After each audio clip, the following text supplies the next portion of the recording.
Welcome back to Tonight on Breaking. It's now only 1 week until the 2023 general elections and the Naira crisis continues.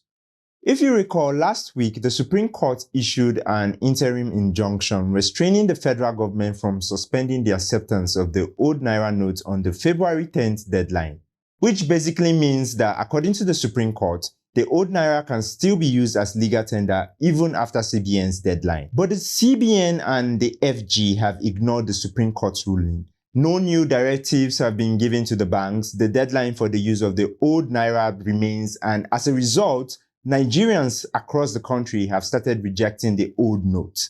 Commercial banks are rejecting old Naira notes, business owners, restaurants, and even Okada riders, all rejecting the old notes. The new notes are still hard to find. There are still extremely long queues at the ATMs. POS operators are still having a hard time getting the cash. Bank services have been incredibly poor. People are literally buying money with money. And some rural residents in the north have resorted to trade and barter.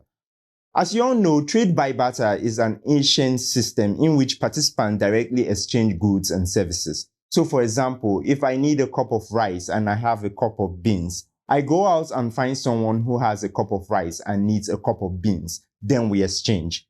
This trade is basically what is happening in some villages in states like Yobe and Borno. Okay, what was the point of the Supreme Court ruling if it could be ignored? Well, we did some digging into this, and it turns out that the Supreme Court's ruling could be ignored because they had no business making the ruling in the first place. According to our system of government, the judiciary can only make judgments based on laws enacted by the legislature, and it can only be forced to rule differently through a change in the law. What this means is that if the legislature, that's our National Assembly, had passed the February 10th deadline into law, then the judiciary could come and overturn that law.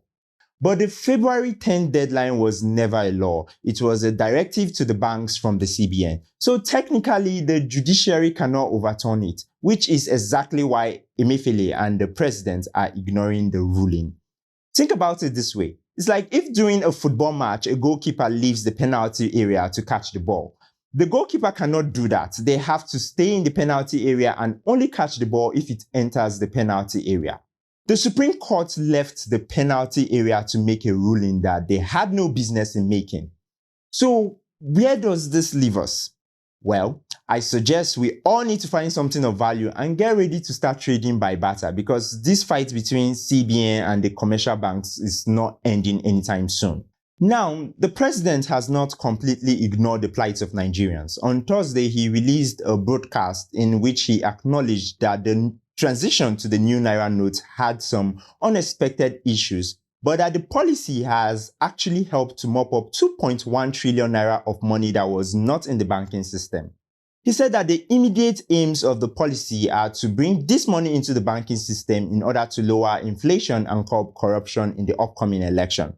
But he also recognized that Nigerians are suffering from the unintended side effects and issued a directive to the CBN to ensure that the old 200 Naira notes remain as legal tender alongside the new 200, 500 and 1000 Naira notes. The old 200 Naira notes will remain legal tender until April 10 this year.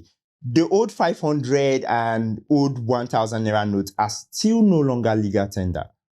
Okay, this is great news, but can we take a moment to think about the fact that over 2.1 trillion Naira of money was just sitting outside of our banking system? The government's 2023 deficit is over 10 trillion Naira. That means if the government has access to 2.1 trillion to borrow, they can reduce that deficit to about 8 trillion.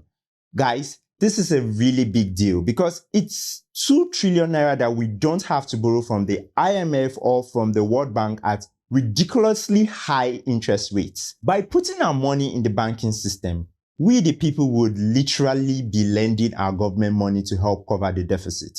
I know that seems scary to you, and it scares me as well because our government does not have a good track record of spending money wisely, which is probably why most people kept their money outside of the banking system in the first place. But maybe there's a way to ensure that if we do put our money into the banking system and the banks lend the money to the government should only use it for infrastructure projects.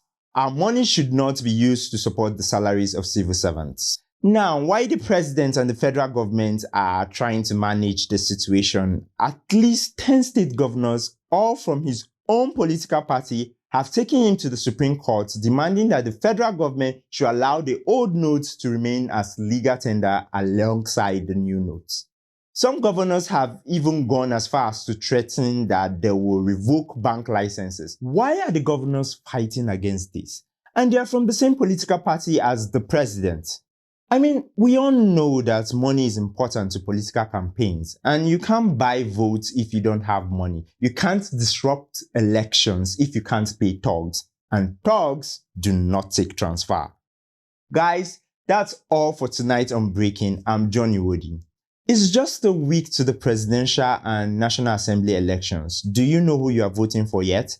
Are you still undecided? We have taken the time to compile what 4 of the presidential candidates plan to do about things like security, economy, education, and healthcare. Check out the links to those episodes down below in the description. Also, make sure to research the candidates for the National Assembly. Finally, do you know where your polling unit is? If you don't know, you can search for it on INEC's website. The link is also in our episode description. This is our last episode before the election. I will see you after the election when we start to count down to the inauguration of our new president. I wish you all a very peaceful voting process, and may the odds ever be in our favor.